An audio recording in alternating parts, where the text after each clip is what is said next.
یہ بتائیں کہ اس وقت کوئی یاد آتا ہے؟ دیکھیں بات یہ ہے کہ کچھ باتیں سچی ہوتی ہیں اور بہت ہی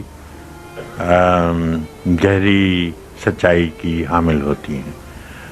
اب آپ لوگوں کے لیے بھی تو کچھ شعر کہنے پڑتے ہیں نا جو سطحی طور پہ جو آپ کی سمجھ میں آ جائیں. نہ تو پھر تو آپ جو یہ لکھتے ہیں رگے مینا سلگ اٹھی کہ رگے جہاں جانا. ہاں وہ اپنی جگہ ٹھیک ہے. اچھا تو کیا کیا چیزیں اپنی جگہ پہ ٹھیک ہیں؟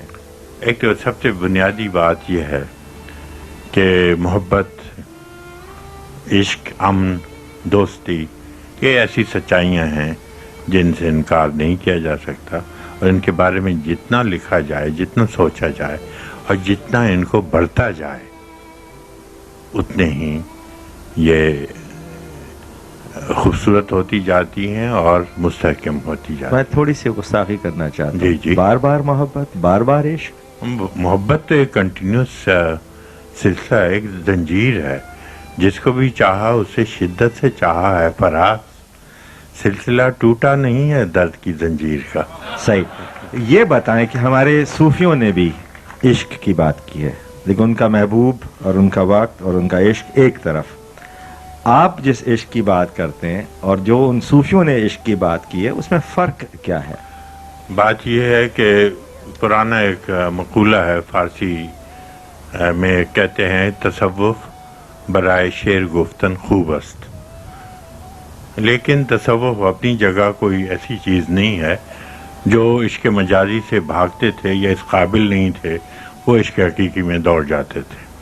میں سیدھی بات کرتا ہوں، میں تو ایک ہی عشق کا قائل ہوں اور وہی حقیقی عشق ہوتا ہے جس کو یہ لوگ مجازی کہتے ہیں. جیسے وہ آپ کہتے ہیں تو خدا ہے نہ میرا عشق فرشتوں جیسا. تو خدا ہے نہ میرا عشق فرشتوں جیسا، دونوں انسان ہیں تو کیوں اتنے حجابوں میں ملے.